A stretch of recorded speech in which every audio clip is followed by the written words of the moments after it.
Hello everyone, कैसे हो आप सब लोग। आई होप कि आप सभी बहुत अच्छे होंगे।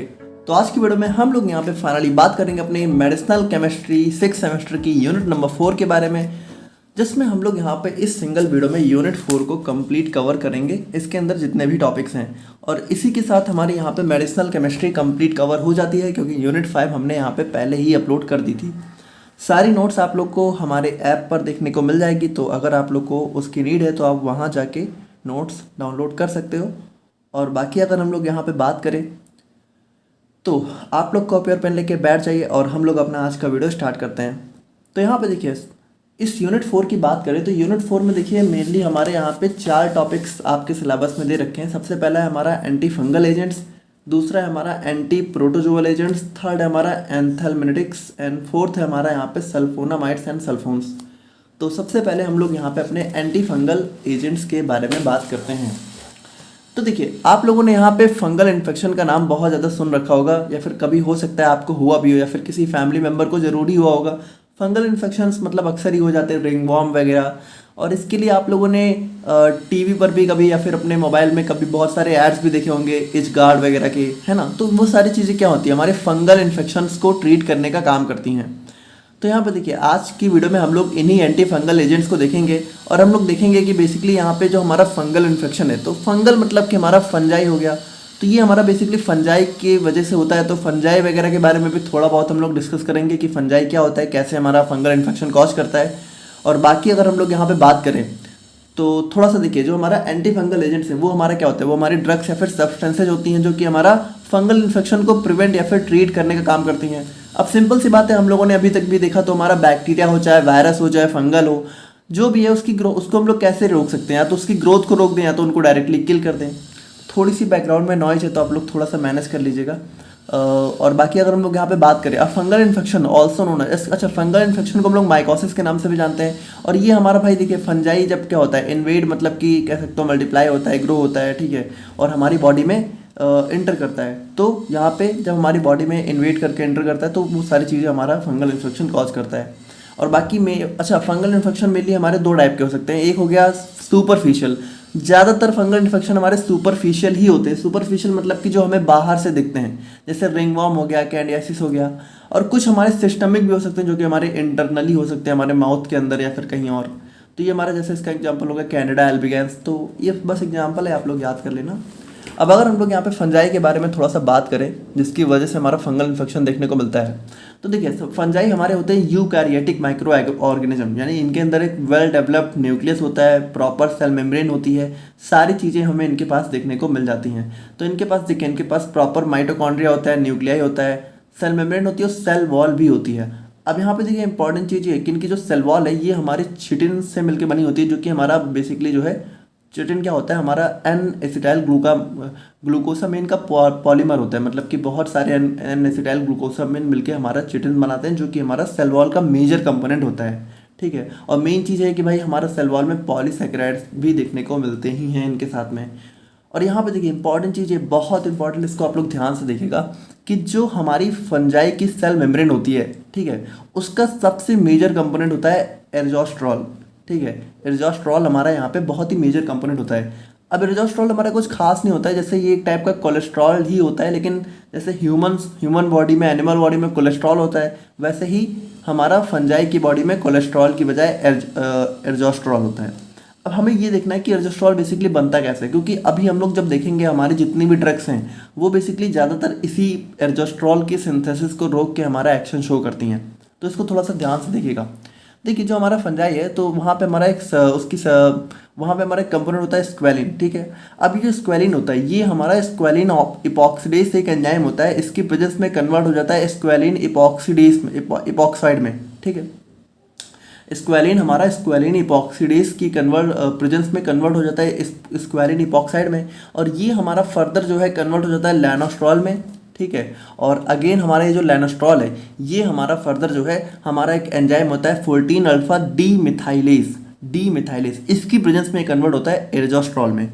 तो यहाँ पे देखिए बहुत इंपॉर्टेंट चीज़ है कि हमें क्या देखना है, हम लोगों ने ये देखा कि स्क्वेलिन से हमारा सिंथेसिस पाथवे स्टार्ट होता है और यहाँ पे फाइनली हमें एर्जोस्ट्रॉल देखने को मिलता है। और फिर यही एर्जोस्ट्रॉल क्या होता है, हमारा सेल मेम्ब्रेन बनाता है, जो कि हमारा कह सकते हो सेल मेम्ब्रेन का मेजर कंपोनेंट होता है। तो ये एल्डोस्ट्रॉल में देखिए अगर हम लोग देखें तो स्क्वेलिन बहुत मेजर रोल प्ले कर रहा है, स्क्वेलिन इपॉक्सीडेज बहुत मेजर रोल प्ले कर रहा है, क्योंकि इसी के प्रेजेंस में हमारा ये यहाँ पे फर्दर चीज़ें हो रही हैं। और सबसे इंपॉर्टेंट चीज़ जो हमारा लास्ट स्टेप है इसमें हमारा 14 अल्फा डीमिथाइलेज, ये बहुत मेजर रोल प्ले कर रहा है।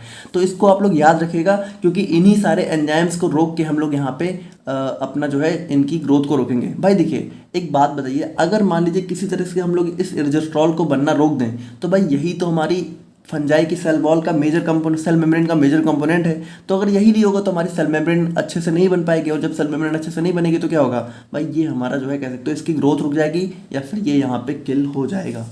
तो यहाँ पे जितनी भी ड्रग्स हैं वो बेसिकली यहाँ पे थोड़ा बहुत इसी तरीके से काम करने वाली हैं। अब यहाँ पे देखिए आप लोग थोड़ा सा अपने सिलेबस के अकॉर्डिंग जो है थोड़ा सा अगर हम लोग ड्रग्स को देखें तो यहाँ पे देखिए जो आपका सिलेबस है तो इसमें आप लोग का दो टाइप से हमारा एंटी फंगल एजेंट्स दिया हुआ है। पहला है हमारा एंटी फंगल एंटीबायोटिक्स और दूसरा है हमारा यहाँ पे सिंथेटिक एंटी फंगल एजेंट्स।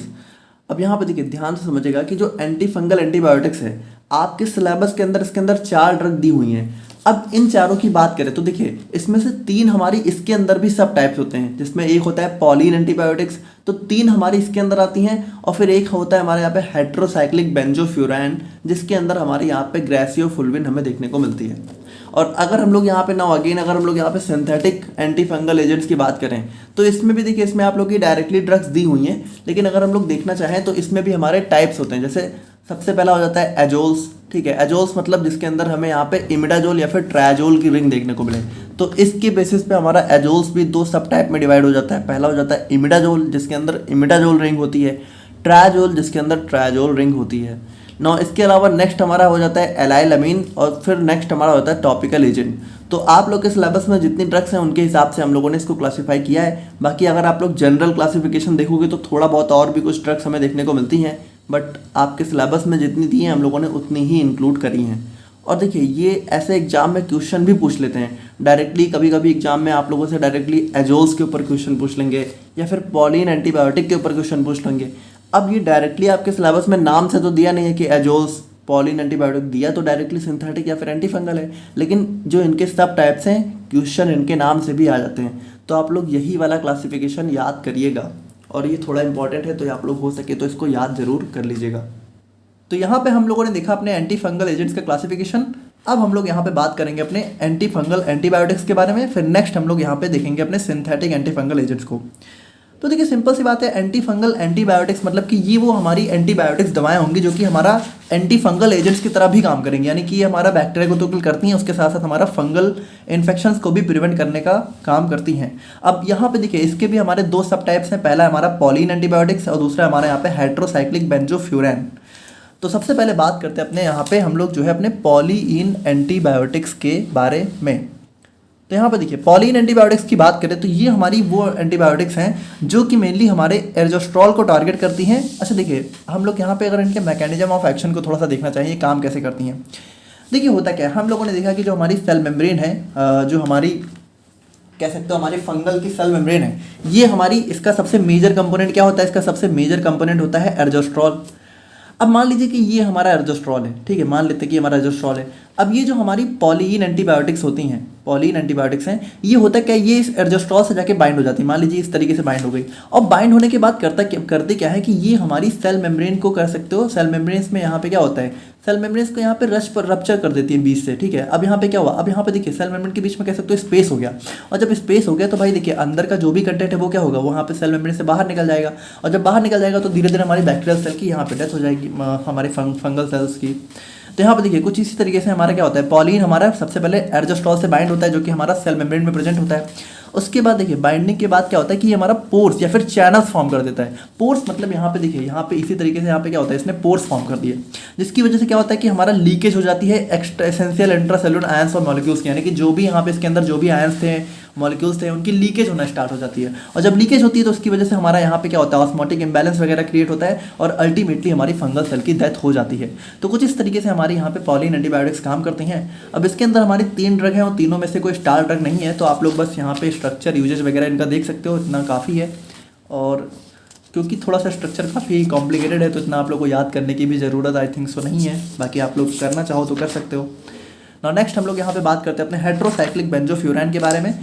तो देखिए ये हमारी इसके अंदर मेनली जो हमारी ड्रग है वो हमारी ग्राइसियोफुल्विन देखने को मिलती है, और ये मेनली हमारे जो डर्मेटोफिलिक यानी कि कह सकते हो स्किन इन्फेक्शंस होते हैं, जैसे रिंग वॉर्म वगैरह हो गया, उनको ट्रीट करने में हमारा ज़्यादा यूजफुल होते हैं। अब मैकेनिज्म ऑफ एक्शन की बात करें तो यहाँ पे देखिए, अब देखिए इसका मैकेनिज्म समझने के लिए थोड़ा सा आप लोग को सेल डिवीजन की नॉलेज होनी चाहिए। सेल डिवीजन में देखिए, सेल डिवीजन में जब भी हमारी सेल डिवाइड हो रही होती है तो उसमें हमारा एक बहुत ही एसेंशियल कंपोनेंट होता है माइटोटिक स्पिंडल।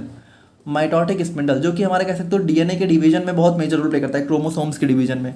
तो अब ये माइटोटिक स्पिंडल बनता कैसे है, तो ये बनता है हमारा माइक्रोट्यूब्यूल प्रोटीन से। तो जब ये हमारा यहाँ पे क्या होता है, इस माइक्रोट्यूब्यूल प्रोटीन से बाइंड हो जाते हैं, जो कि हमारा माइटोटिक स्पिंडल के फंक्शंस को डिस्टर्ब कर देता है। तो जिसकी वजह से क्या होता है, ये हमारा माइटोसिस के साथ इंटरफेयर कर देता है। माइटोसिस मतलब कि हमारी सेल डिवीजन की प्रोसेस को ही माइटोसिस बोलते हैं, जो हमारी नॉर्मल सेल डिवीजन होती है। और पार्टिकुलरली, और यहाँ पे देखिए ये भी हमारा कब होता है, मेटाफेज में। अब देखिए अगर आप लोगों को थोड़ा बहुत याद हो, मेटाफेज, प्रोफेज, एनाफेज, ये सब चीज़ें हम लोगों ने देखी थी सेल मेम्ब्रेन में, सेल डिवीजन में। तो बस उसी के साथ थोड़ा बहुत छेड़छाड़ करते हैं। और भाई जब सेल डिवीजन ही नहीं होगा, जब फंजाई डिवाइड ही नहीं हो पाएगा, तो हमारा क्या होगा, अल्टीमेटली उसकी ग्रोथ स्टॉप हो जाएगी और हमारा काम बन जाएगा। अब इसके अंदर हमारी एक ही तरह की ग्लाइसियोफुलविन मैकेनिज्म ऑफ एक्शन इसका यही होने वाला है और यूजेज। अच्छा देखिए, एक चीज़ आप लोग समझिए कि यहाँ पे जिन भी ड्रग्स में मैकेनिज्म ऑफ एक्शन नहीं लिखा हुआ है, इसका मतलब क्या है, इसका मतलब इनके अंदर सेम वही मैकेनिज्म ऑफ एक्शन होगा जिस क्लास में बिलोंग करती हैं। ये चीज़ इतना तो आप लोग अंडरस्टैंड कर ही सकते हो ना कि पॉलिन एंटीबायोटिक का जो मैकेनिज्म ऑफ एक्शन है वही इन सब का भी होगा।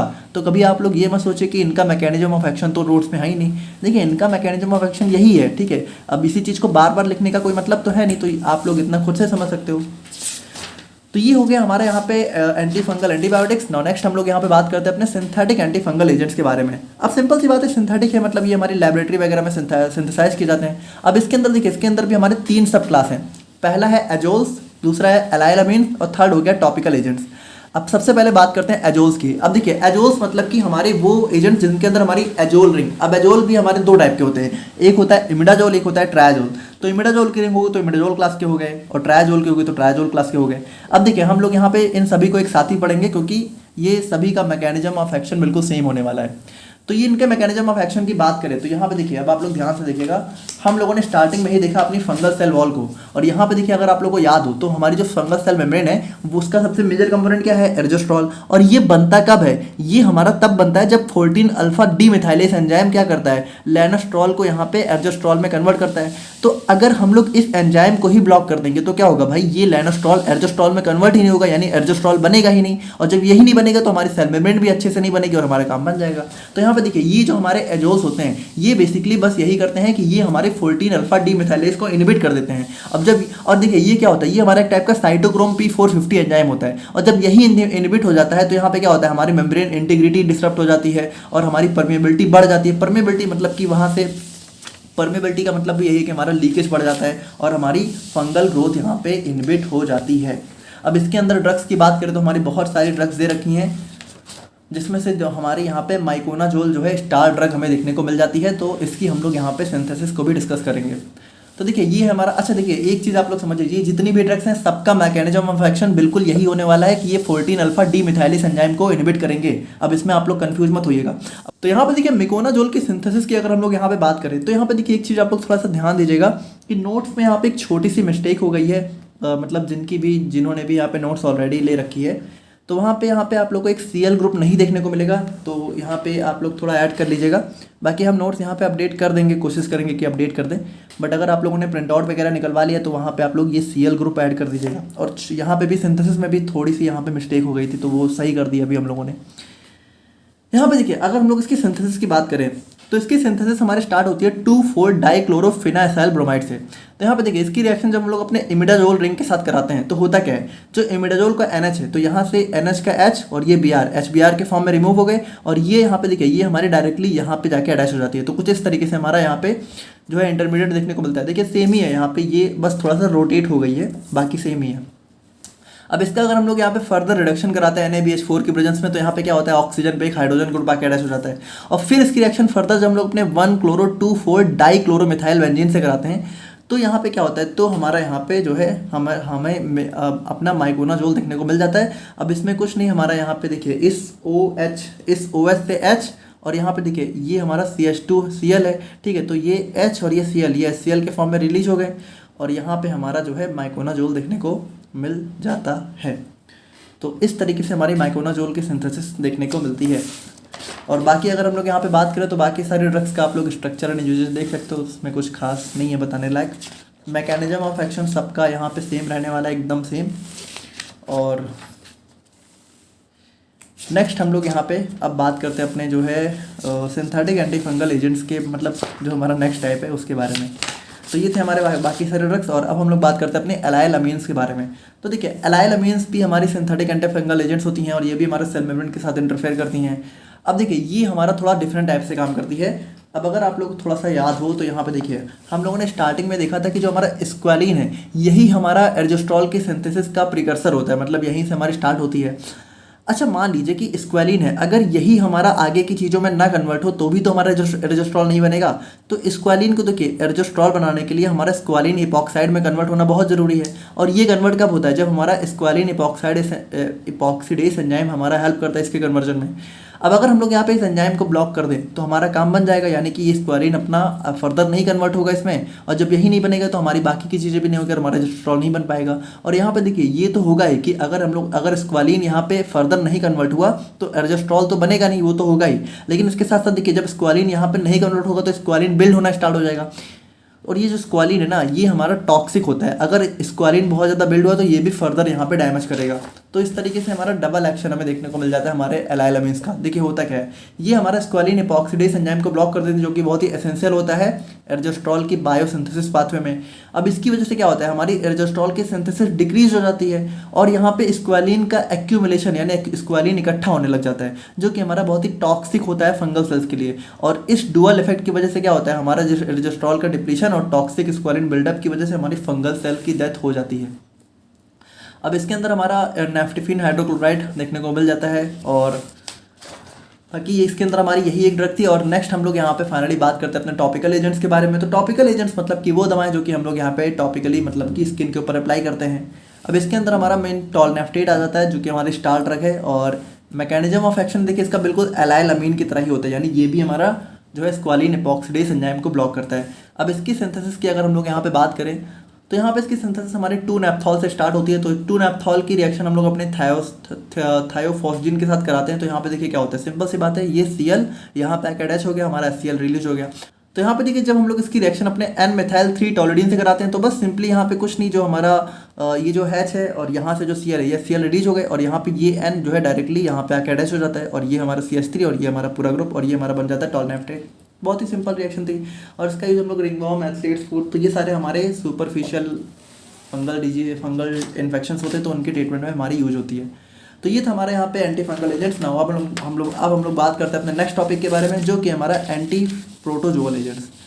तो देखिए ये भी हमारा सिंपल सी बात है, ये हमारा जो है कह सकते हो प्रोटोजोआ जो हमारा एक यूनिसेलुलर माइक्रो ऑर्गेनिज्म होता है उसकी वजह से जो भी इन्फेक्शन होते हैं उनको ट्रीट करने में हेल्प करता है। बाकी ये भी हमारा क्या करता है भाई, प्रोटोजोआ की ग्रोथ और रिप्रोडक्शन को इनहिबिट करेगा, उनको किल करेगा। अब प्रोटोजोआ की बात करें तो प्रोटोजोआ देखिए क्या होता है, प्रोटोजोआ हमारा एक सिंगल यूनिसेलुलर माइक्रो ऑर्गेनिज्म होता है जो कि हमारा प्रोटिस्टा किंगडम से बिलोंग करता है। बाकी ये हमारा यूकारियोटिक होता है, ठीक है, ये भी हमारा। और इसके अलावा जो है हमारा जो प्रोटोजोआ है, तो प्रोटोजोआ की वजह से जो भी इन्फेक्शन होता है उनको हम लोग प्रोटोजोआन इन्फेक्शन बोल देते हैं। और ये इन्फेक्शन तब होते हैं जब प्रोटोजोआ हमारा बॉडी को इन्वेड करता है, हमारी बॉडी के अंदर एंटर करता है। हम और एंटर कैसे कर सकता है भाई, या तो हम लोग यहाँ पे कुछ ऐसा कंटामिनेटेड वाटर, फूड या फिर इंसेक्ट बाइट्स के थ्रू या फिर डायरेक्ट कॉन्टैक्ट, ठीक है। तो देखिए ये सारी चीज़ें जब होती हैं तो प्रोटोजोआ हमारी बॉडी में एंटर करता है और हमारी बॉडी में एंटर करने के बाद मल्टीप्लाई करता है और हमारी बॉडी को होस्ट की तरह यूज़ करता है।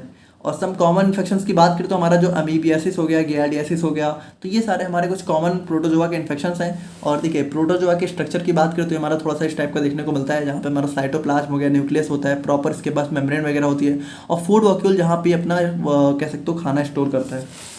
तो ये हमारा हो जाता है प्रोटोजोआ।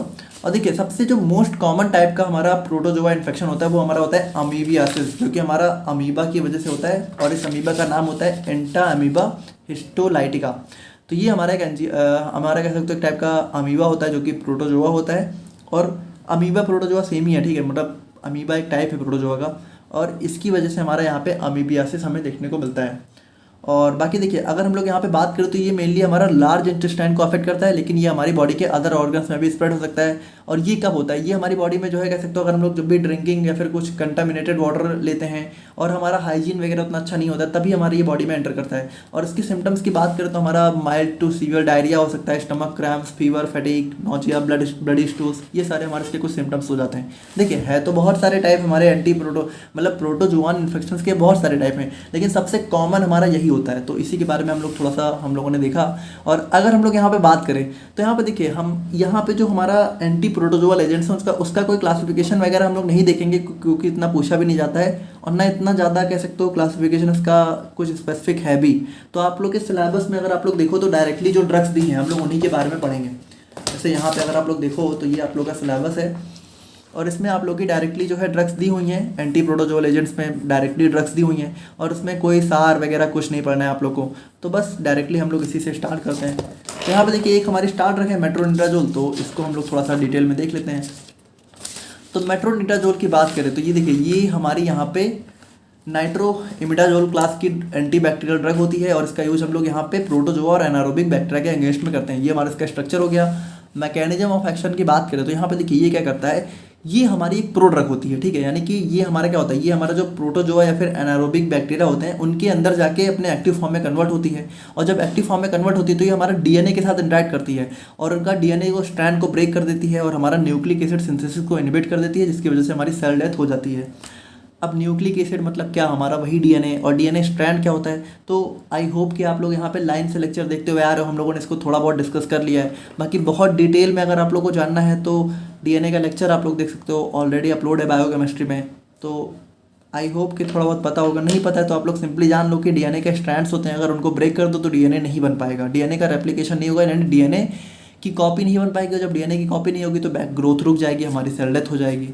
अब इसमें सिंथेसिस की बात करें, बहुत ही सिंपल वन लाइन सिंथेसिस है, यानी कि 2 मिथाइल इमिडाजोल की रिएक्शन हम लोग यहाँ पे अपनी HNO3 के साथ कराते हैं। तो हम HNO3 देखिए हमारा नाइट्रेशन कर देता है, नाइट्रेशन मतलब NO2 ग्रुप अटैच हो जाएगा तो ये हमारा simply 2 methyl S nitro imidazole बन जाएगा। अब इसकी रिएक्शन हम लोग फर्दर अपने 2 क्लोरोएथेनॉल के साथ कराएंगे, बस कुछ नहीं। यहाँ पे ये Cl ये H HCl के फॉर्म में गए और ये जो पूरा ग्रुप है ये हमारा आके इस N के साथ अटैच हो जाता है और हमें अपना मेट्रोनिडाजोल देखने को मिल जाता है।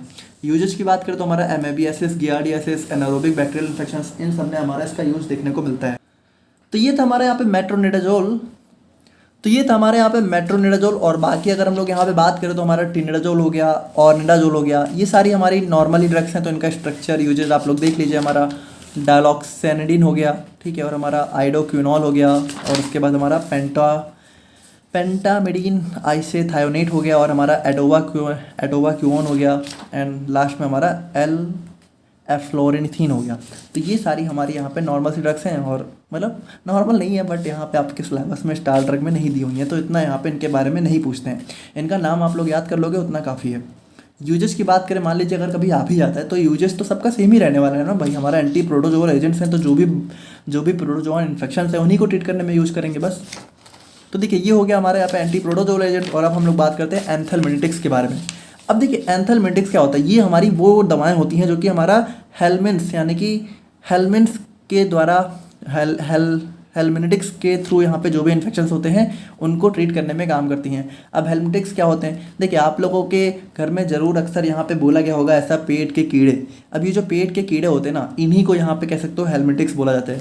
और बेसिकली मतलब वो तो एक जनरल बोलचाल की भाषा में लोग बोल देते हैं, बट एक्चुअल में ये होते हैं पैरासाइटिक वॉर्म्स, जो कि हमारा बॉडी में जाके और हमारा कह सकते हो सर्वाइव करते हैं और हमारी बॉडी को जो बॉडी में हार्मफुल इन्फेक्शंस कॉज करते हैं।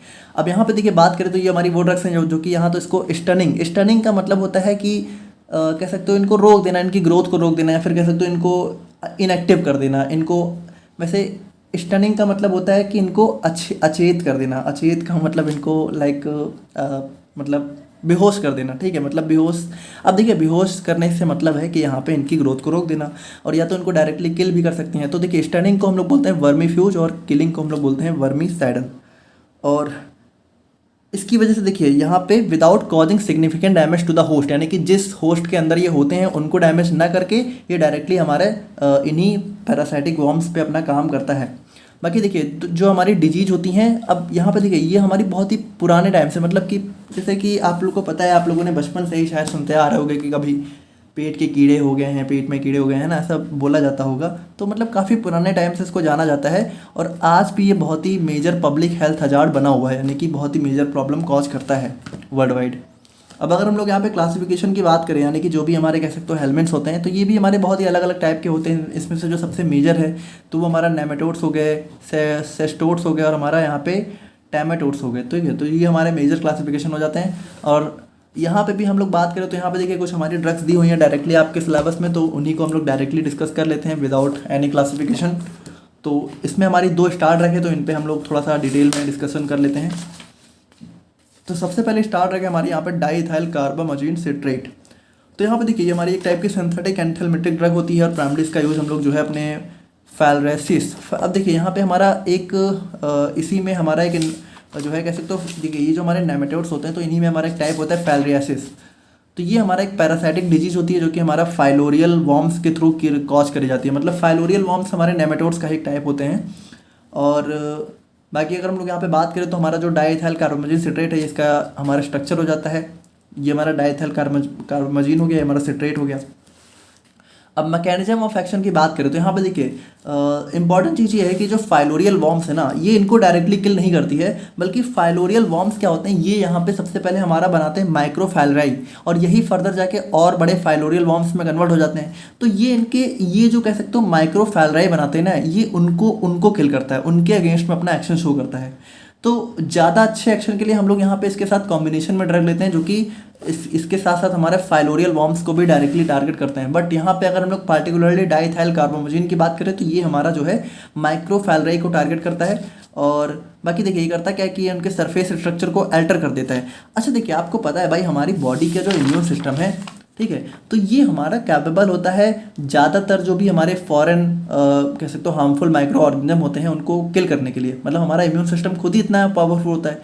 लेकिन हमें डिजीज वगैरह जब होती है तो इसका मतलब क्या है कि हमारा इम्यून सिस्टम थोड़ा अच्छे से नहीं काम कर पा रहा है, या फिर जो भी डिजीज कराने के लिए जो भी कह सकते हो पैरासाइट है या फिर जो भी माइक्रो ऑर्गेनिज्म यहाँ पर रिस्पॉन्सिबल है, उनको हमारा इम्यून सिस्टम कह सकते हो कैप्चर ही नहीं कर पा रहा है, देख नहीं पा रहा है। तो आप ऐसा समझिए कि जो फाइलोरियल वॉर्म्स होते हैं ना, ये अपने आप को ऐसा छुपा के रख लेते हैं कि इम्यून सिस्टम इनको पहचान नहीं पाता है। लेकिन जो हमारी ये ड्रग्स होती हैं, ये इसके सरफेस को ऐसा बना देती हैं कि हमारा इम्यून सिस्टम इनको देख लेता है। और जब इम्यून सिस्टम इनको देख लेता है, देखिए देख लेने का मतलब थोड़ा सा बोलचाल की भाषा में आप लोग समझ रहे हो, ठीक है, कि इम्यून सिस्टम समझ लीजिए इनके ऊपर अपना एक्शन शो करना स्टार्ट कर देता है।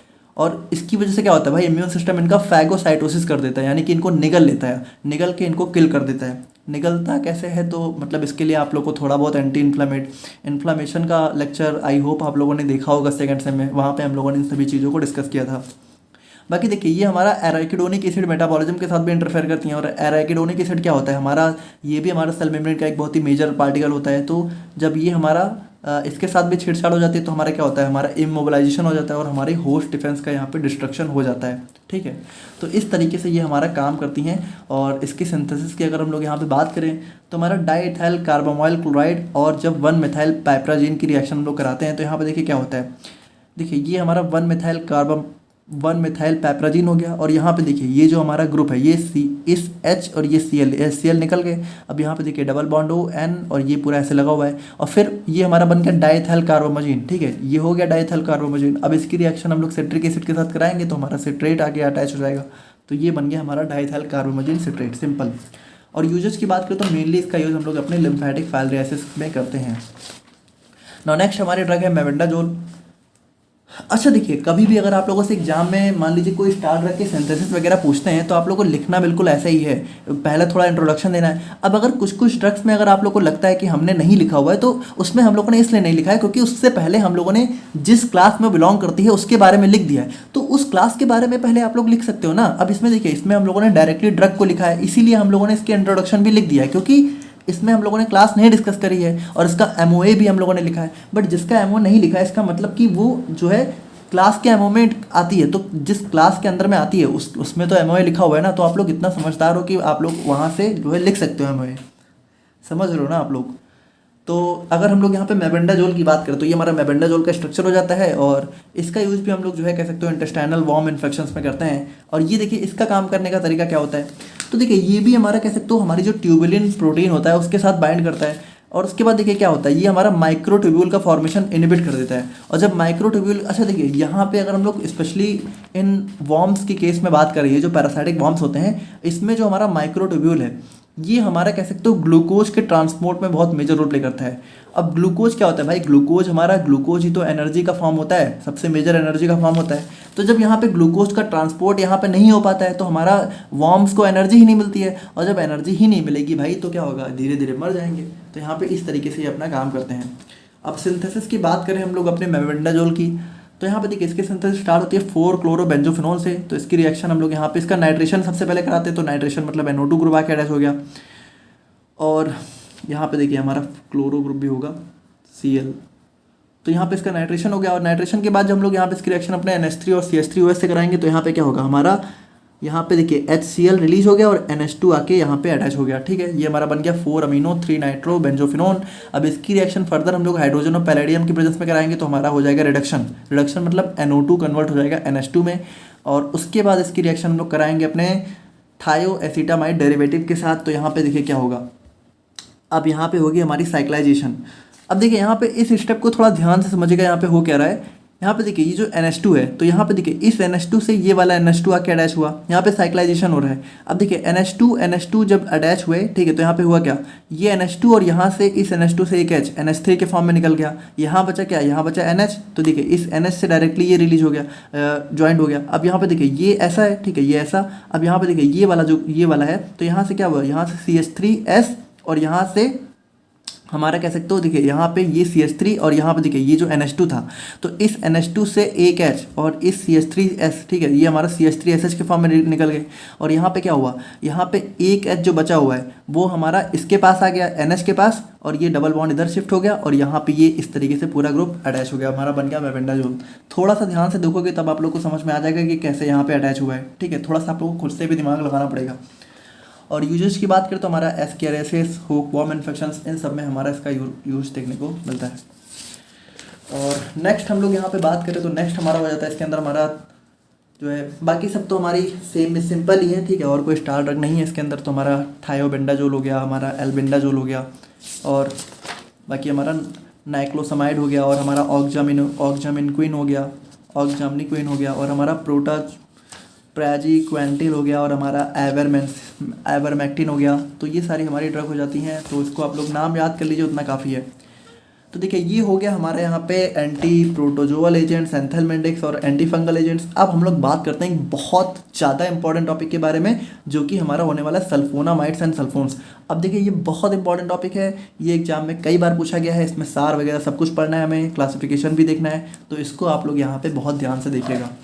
तो बात करें हम लोग यहाँ पे सल्फोनामाइड्स के बारे में। अब देखिए सल्फोनामाइड्स की अगर हम लोग बात करें तो ये कोई पार्टिकुलर किसी स्पेशल कैटेगरी की ड्रग नहीं है, बल्कि सल्फोनामाइड, देखिए सल्फोनामाइड का मतलब है कि अगर किसी भी ड्रग के स्ट्रक्चर में आप लोग को SO2NH2 यानी कि देखिए कुछ इस टाइप का ग्रुप अगर आप लोग को देखने को मिले, या फिर कुछ इस टाइप का स्ट्रक्चर, अगर हम लोग ओवरऑल स्ट्रक्चर की बात करें तो अगर हमारा कुछ ऐसा स्ट्रक्चर अगर आप लोगों को किसी ड्रग में देखने को मिले तो वो ड्रग हमारी सल्फोनामाइड्स कैटेगरी के अंदर बिलोंग करती है। बाकी ऐसा नहीं है कि सल्फोनामाइड्स हमारे स्पेशली एंटीबैक्टीरियल ही होते हैं, या फिर मतलब कि किसी पार्टिकुलर क्लास में बिलोंग नहीं करते हैं, ये बहुत अलग अलग क्लास की ड्रग में बिलोंग करते हैं। लेकिन यहाँ पे अगर हम लोग मेजरली बात करें तो हाँ, मेजर सल्फोनामाइड्स हमारे एंटीबैक्टीरियल एजेंट की तरह काम करते हैं। लेकिन इसका मतलब ये नहीं कि सल्फोनामाइड्स सिर्फ हमारे एंटीबैक्टीरियल होते हैं, ये हमारे और भी बहुत सारे कैटेगरी के ड्रग में देखने को मिलते हैं। तो अगर हम लोग यहाँ पे बात करें, सबसे पहले इनको यहाँ पे एंटीबैक्टीरियल एजेंट की तरह यहाँ पे 1900 में गेरहार्ड डॉम के थोड़ा यहाँ पे हमारे सर थे, गेरहार्ड डॉम, ठीक है, पता नहीं ये क्लास मतलब कैसे यहाँ पे इसको बोला जाएगा, बट प्रोनाउंस कैसे करना है वो आप लोग देख लीजिएगा। और ये हमारे यहाँ पे एक साइंटिस्ट थे जिनको यहाँ पे नोबेल प्राइज़ विनर थे 1939 में अपनी इसी डिस्कवरी के लिए। बाकी देखिए जो हमारे सल्फोनामाइड्स हैं इनके अंदर हमारा यहाँ पे SO2NH2 फंक्शनल ग्रुप देखने को मिलेगा। बाकी अगर हम लोग यहाँ पे बात करें तो सबसे पहले जो सल्फोनामाइड डिस्कवर हुई थी वो थी हमारी प्रोंटोसिल, और ये हमारी एक प्रो ड्रग थी जिसका एक्टिव फॉर्म होता है सल्फोनिलामाइड। तो ये हमारा था यहाँ पे थोड़ा बहुत इसकी हिस्ट्री वगैरह। बाकी अगर हम लोग यहाँ पे जनरल स्ट्रक्चर की बात करें तो हमारा कुछ इस टाइप से देखने को मिलता है। और बाकी देखिए अगर हम लोग यहाँ पे इनके बारे में थोड़ा और देखना चाहें तो most antibacterial sulphonamides are para amino benzene sulphonamides. देखिए पैरा अमीनो बेंजीन से क्या मतलब है, यहाँ पे देखिए ये जो हमारा स्ट्रक्चर है, हमारे जितने टाइप के कह सकते हो एंटी बैक्टीरियल सल्फोनामाइड्स हैं, जैसा कि मैंने आप लोगों को बताया कि सल्फोनामाइड्स और भी बहुत सारे ड्रग में देखने को मिलते हैं, लेकिन अगर हमारा सल्फोनामाइड एंटी बैक्टीरियल एजेंट की तरह काम कर रहा है तो उसमें हमारा ये कॉमन रिंग स्ट्रक्चर देखने को मिलता है, जो क्या होता है पैरा अमीनो बेंजीन। देखिए पैरा, इस पैरा पोजीशन पे अमीन ग्रुप है और ये हमारा बेंजीन है और हमारे यहाँ पे सल्फोनामाइड स्ट्रक्चर हो गया। तो यहाँ पे देखिए इसको हम लोग बोलते हैं, इस रिंग के इस जनरल स्ट्रक्चर को हम लोग बोलते हैं पैरा अमीनो बेंजीन सल्फोनामाइड। और बाकी हम लोग बात करें तो इसमें हमारा NH2 होता है पैरा पोजीशन पे, जो कि एसेंशियल होता है, एसिडिक नेचर के होते हैं और वाटर में इनसॉल्युबल होते हैं।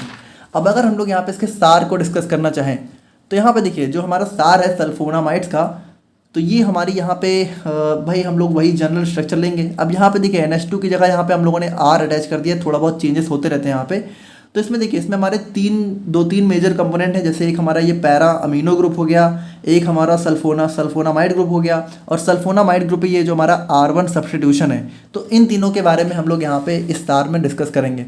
तो सबसे पहले पैरा अमीनो ग्रुप की बात करें तो ये हमारा बहुत ही एसेंशियल होता है एक्टिविटी के लिए, ठीक है। और यही हमारा, अच्छा देखिए सल्फोनामाइड्स की अगर हम लोग यहाँ पे जो है सबसे पहले थोड़ा सा मैकेनिज्म ऑफ एक्शन को डिस्कस कर लेते हैं, तब आप लोग को सार ज़्यादा बेटर समझ में आएगा। देखिए इसके मैकेनिज्म ऑफ एक्शन की बात करें तो बहुत ही सिंपल है, अगर एक वर्ड में समझना चाहो कि देखिए बैक्टीरिया जो हमारा डीएनए है, डीएनए बनता है, डीएनए की सिंथेसिस में फॉलिक एसिड बहुत ही मेजर रोल प्ले करता है, और फॉलिक एसिड को बनाने में हमारा डाईहाइड्रोपिट्यूरिक एसिड बहुत ही मेजर रोल प्ले करता है, और उसको बनाने में हमारा एक एंजाइम होता है डाईहाइड्रोपिट्यूरेट सिंथेस, ठीक है।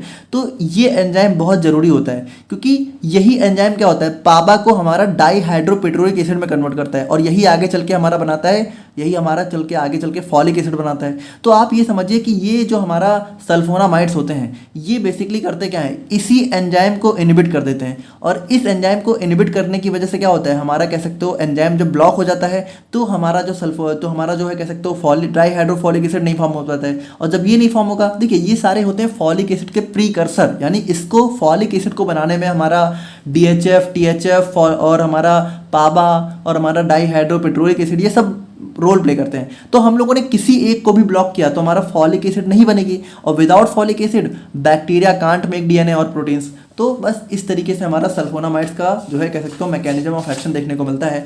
तो यहाँ पे देखिए इसके सार की बात करें तो जो पैरा अमीनो ग्रुप है ये हमारा बहुत ज़रूरी है हमारा इसी डाईहाइड्रोपिट्यूरेट सिंथेस से बाइंड करने के लिए, क्योंकि इसी से बाइंड करके हमारा सारा इनिबिशन होता है, तो ये बहुत ज़रूरी है। और इसमें सब्स्टिट्यूशन नहीं होना चाहिए, जनरली हमारा ये जो ग्रुप है इसमें सब्स्टिट्यूशन नहीं होना चाहिए, और इसके साथ ज़्यादा इंटरफेयर करने पर हमारी एक्टिविटी डिक्रीज हो जाएगी या फिर पूरी तरीके से खत्म हो जाएगी। अब बात करें हम लोग यहाँ पे सल्फोनामाइड ग्रुप के बारे में, तो देखिए यही हमारा वो ग्रुप होता है जो कि हमारा पाबा को रिसेंबल करता है, ठीक है, क्योंकि इसी को रिसेंबल करके ये हमारा कह सकते हो इस एंजाइम से जो हमारा डाईहाइड्रोपिट्यूरेट सिंथेस है इससे बाइंड करता है। तो ये बहुत ज़रूरी है, ये नहीं होगा तो हमारा यहाँ पे एंटीबैक्टीरियल एक्टिविटी नहीं देखने को मिलेगी।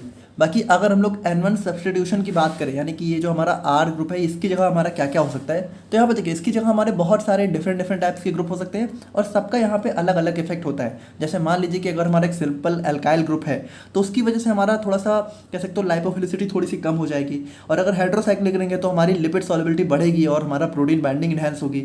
अगर हमारा मान लीजिए कि कोई एरोमेटिक ग्रुप है तो हमारा हाफ लाइफ थोड़ी सी बढ़ जाएगी, हमारा ड्यूरेशन ऑफ एक्शन बढ़ेगा, और हमारा कोई इलेक्ट्रोनेगेटिव ग्रुप है तो हमारी एसिडिटी बढ़ेगी और हमारी बाइंडिंग एफिनिटी भी यहाँ पे बढ़ेगी। तो अलग अलग टाइप के सब्स्टिट्यूशन से हमें अलग अलग टाइप के इफेक्ट देखने को मिलेंगे। तो ये था हमारे यहाँ पे सार ऑफ सल्फोनामाइड्स, और अब हम लोग यहाँ पे बात करें इसके मैकेनिज्म ऑफ एक्शन की, तो हम लोगों ने ऑलरेडी देख लिया है, और अब हम लोग यहाँ पे बात करते हैं इसके क्लासिफिकेशन की। अब देखिए आपके सिलेबस में वैसे कोई क्लासिफिकेशन नहीं दिया हुआ है, तो हम लोग जनरली बात करते हैं कि जनरली इसको हम लोग 3 टाइप से क्लासीफाई कर सकते हैं। पहला हो गया on the basis of site of action, दूसरा हो गया on the basis of duration of action, third हो गया on the basis of chemical structure. तो देखिए साइट ऑफ एक्शन की अगर हम लोग यहाँ पे बात करें तो साइट ऑफ एक्शन का मतलब है कि किस जगह पे यहाँ पे अपना एक्शन शो कर रहा है। जैसे मान लीजिए जनरल इन्फेक्शन हो रहा है तो उसके लिए हमारा यहाँ पे सल्फानिलमाइड वगैरह हो गई, यूटीआई इन्फेक्शन से तो उसके लिए हमारा सल्फाजोल हो गई, और उसके बाद हमारा इंटेस्टाइनल इन्फेक्शन से तो हमारा सल्फासैलाजाइन हो गई। तो इसी तरीके से देखिए अलग अलग टाइप के इन्फेक्शन में हम लोग अलग अलग टाइप के सल्फोनामाइड्स एंटीबायोटिक्स का यूज करते हैं। अब अगर हम लोग यहाँ पे ड्यूरेशन ऑफ एक्शन की बात करें तो इसके बेसिस पे मतलब हमारा शॉर्ट एक्टिंग में ये सारी आ जाते हैं, इंटरमीडिएट हो गई, लॉन्ग एक्टिंग हो गई, ये सब चीज़ें आप लोग समझते हो कि कितना ज़्यादा टाइम तक एक्शन हमें देगा। और फिर केमिकल स्ट्रक्चर की बात करें तो मान लीजिए कि जो हमारा N1 था, अगर हमारा N1 सब्स्टिट्यूटेड सल्फोनामाइड है तो वो हमारा यहाँ पे ये सारे हैं। फिर N4 अगर N4 पोजीशन पे सब्स्टिट्यूशन है तो वहाँ पे ये सारे हैं। N1 N4 दोनों जगह सब्स्टिट्यूशन है तो वहाँ पे ये सारे हमारे सक्सिनिल वगैरह हैं। और मिसलेनियस की बात करें तो हमारा मेफेनेवेट सोडियम हो गया। तो ये सारे हमारे यहाँ पे अलग अलग टाइप से क्लासिफिकेशन हो जाते हैं। बाकी अगर हम लोग यहाँ पे बात करें अपने ड्रग्स, हमारे सिलेबस के अंदर जो ड्रग्स दे रखी हैं, तो यहाँ पे देखिए थोड़ा सा हम लोग सिलेबस पे दोबारा से नज़र डालते हैं। तो यहाँ पे देखिए अगर आप लोग अपना सिलेबस देखो तो यहाँ पे देखिए इसके अंदर भी अगर हम लोग देखें ना तो सल्फोनामाइड्स एंड सल्फोन्स टॉपिक है टोटल। तो इसके अंदर अगर टोटल हम लोग देखें तो स्टार ड्रग हमारी कितनी है, तो 2 हमारी इसके अंदर है, फिर एक हमारा फॉलेट रिडक्टेस इनहिबिटर के अंदर है, फिर एक हमारी सल्फोन के अंदर है। तो 4 स्टार ड्रग हैं।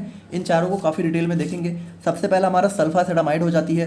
तो ये हमारी एक टाइप की सिंथेटिक सल्फोनामाइड एंटीबायोटिक है और इसका यूज हम लोग प्राइमरी जो है ऑप्थेल्मिक यानी कि आई और डर्मेटोलॉजिकल प्रिपरेशंस में करते हैं। और ये हमारा इसका स्ट्रक्चर हो जाता है। मैकेनिज्म बिल्कुल सेम है जैसा हम लोगों ने सल्फोनामाइड में देखा। अब इसकी सिंथेसिस की अगर हम लोग यहाँ पे बात करें तो इसकी सिंथेसिस हमारी स्टार्ट होती है सल्फोनिलामाइड से। ये हमारा सल्फोनिलामाइड है, तो यहाँ पे इसको थोड़ा सा नोट्स में भी आप सही कर लीजिएगा, सल्फोनिलामाइड है, ठीक है। अभी हम इसको सही कर देंगे। और इसकी रिएक्शन हम लोग यहाँ पे एसिटिक एनहाइड्राइड की प्रेजेंस में कराते हैं। तो यहाँ पे देखिए क्या होता है, ये जो हमारा CH3CO है, ठीक है। तो देखिए यहाँ पे इस NH2 के साथ, यहाँ पे देखिए इस NH के साथ हमारा CH3CO आके अटैच हो गया। अब यहाँ पे क्या बचा, यहाँ पे बचा हमारा एक हाइड्रोजन। और यहाँ पे इस वाले इधर भी देखें तो यहाँ पे भी देखिए SO2NH2, यहाँ पे भी हमारा NH के साथ CH3CO आके अटैच हो गया। अब यहाँ पे देखिए एक हाइड्रोजन यहाँ से, एक हाइड्रोजन यहाँ से, H2 और ये वाला O, तो H2O यहाँ पे रिलीज हो गया। अब फर्दर हम लोग यहाँ पे इसका पार्शियल हाइड्रोलिसिस कराएंगे तो यहाँ पे क्या होगा, यहाँ से हमारा CH3COOH ग्रुप यहाँ पे रिलीज हो जाएगा और हमें हमारा सल्फासेटामाइड देखने को मिल जाएगा। देखिए हाइड्रोलिसिस हम लोग कराते हैं वाटर की प्रेजेंस में। तो यहाँ पे देखिए वाटर का जो H था वो यहाँ चला गया और OH यहाँ पे इस CH3CO के साथ आ गया। तो यहाँ पे हो गया NH2, यहाँ पे हो गया CH3COOH।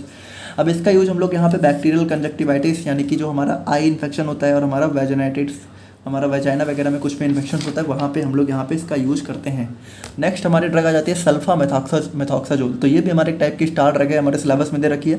देखिए मुझे इतना आप लोग समझिए कि आप लोगों को स्टार ड्रग अगर आप जहाँ तक है तो आप मत छोड़िए, क्योंकि स्टार ड्रग में मतलब लगभग किसी भी ड्रग का पूछ लेते हैं।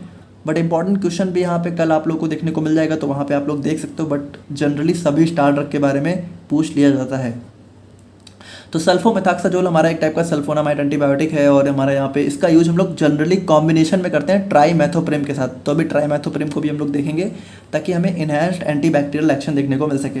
अब मैकेनिज्म ऑफ एक्शन इसका भी बिल्कुल हमारा सेम ही है। तो बात करें हम लोग यहाँ पे इसकी सिंथेसिस के बारे में, तो यहाँ पे देखिए इसकी सिंथेसिस हमारी स्टार्ट होती है, प्रोडक्ट का नाम है, आप लोग पढ़ लीजिएगा।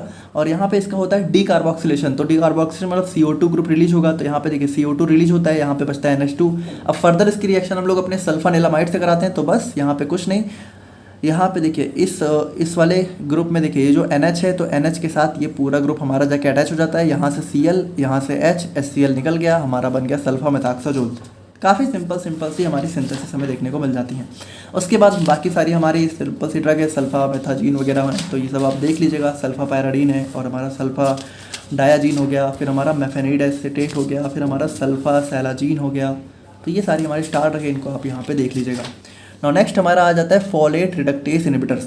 अब देखिए ये हमारी सल्फोनामाइड क्लास की ड्रग नहीं है, इतना आप लोग ध्यान रखिएगा। लेकिन इसका यूज हम लोग जो है सल्फोनामाइड्स में करते हैं, मतलब कह सकते हो कभी कभी उनके साथ कॉम्बिनेशन वगैरह में कर लेते हैं। और ये हमारा जो है डाईहाइड्रोफोलेट रिडक्टेस, एक हमारा एंजाइम होता है जो कि डाईहाइड्रोफोलेट को टेट्राहाइड्रोफोलेट में कन्वर्ट करने में हेल्प करता है। और यही टेट्राहाइड्रोफोलेट आगे चल के फॉलिक एसिड बनाता है और यही फॉलिक एसिड आगे चल के DNA RNA बनाते हैं। तो सिंपल सी बात है, देखिए हम लोग अगर फॉलिक एसिड बनाने वाले किसी भी प्रिकर्सर में अगर हम लोग कुछ भी छेड़छाड़ करते हैं तो हमारा फॉलिक एसिड नहीं बनेगा, जिससे हमारा DNA नहीं बनेगा और हमारा बैक्टीरिया यहाँ पे या फिर जो भी हमारा है सर्वाइव नहीं कर पाएगा। तो इस तरीके से ये हमारा DHFR को यहाँ पे इनहिबिट करके अपना एक्शन शो करते हैं। अब इसके अंदर हमारी 2 ड्रग हैं, ट्राईमेथोप्रेम और सेट्रोमोक्साजोल। तो हम लोगों ने अभी देखा था कि जो हमारी सल्फोमेथॉक्साजोल है उसका यूज हम लोग ट्राईमेथोप्रेम के साथ जो है कॉम्बिनेशन में करते हैं।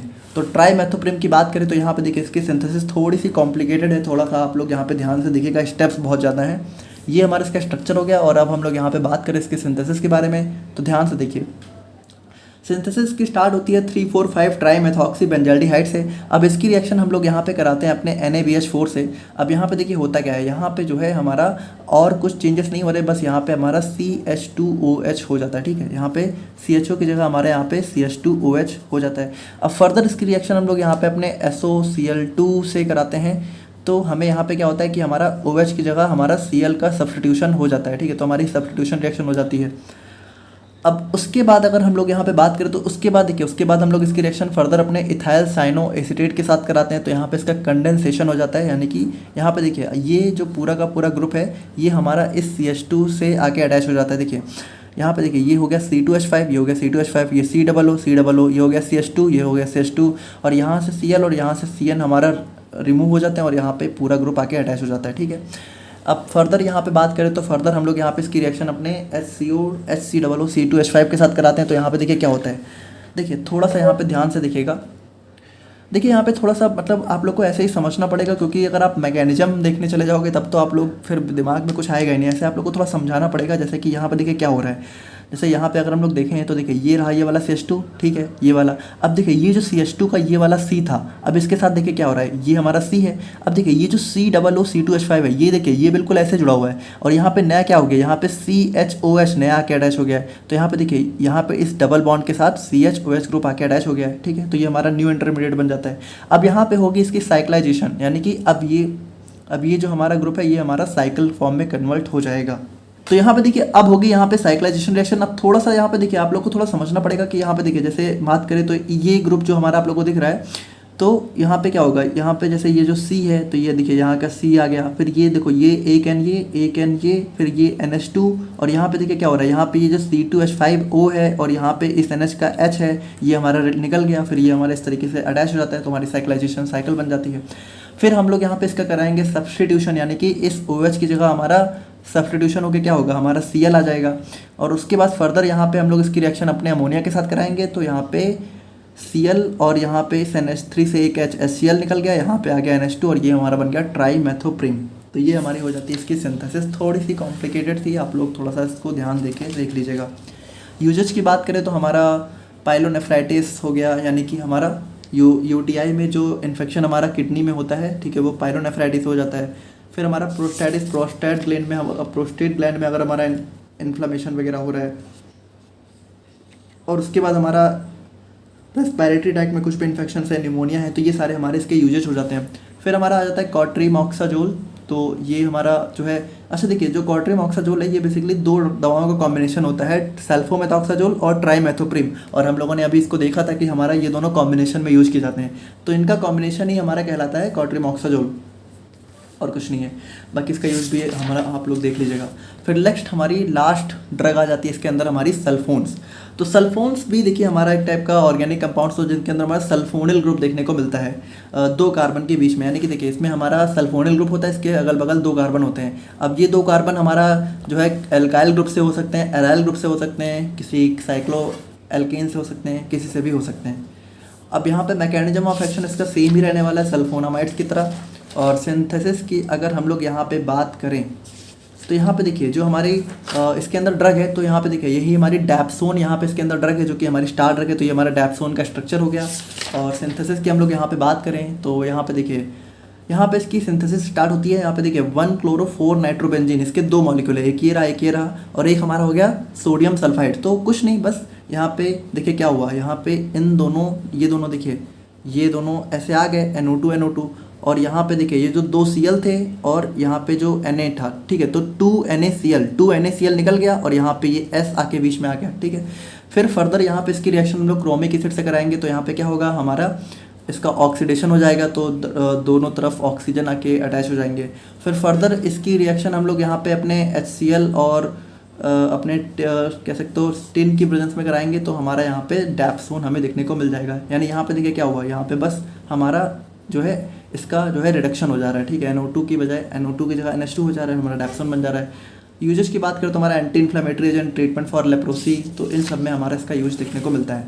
तो देखिए ये था हमारे यहाँ पे कंप्लीट यूनिट नंबर 4, और इसी के साथ हमारा यूनिट 4 कंप्लीट हो जाती है। मेडिसिनल केमिस्ट्री भी कंप्लीट हो जाती है। इंपॉर्टेंट क्वेश्चन आप लोगों को कल मिल जाएंगे, 2 मार्क्स पे मिल जाएंगे, सब चीज़ें मिल जाएंगी। तो और नोट्स आप लोग को सारी हमारी ऐप पर देखने को मिल जाएगी। तो मिलते हैं नेक्स्ट वीडियो में, तब तक के लिए थैंक यू सो मच।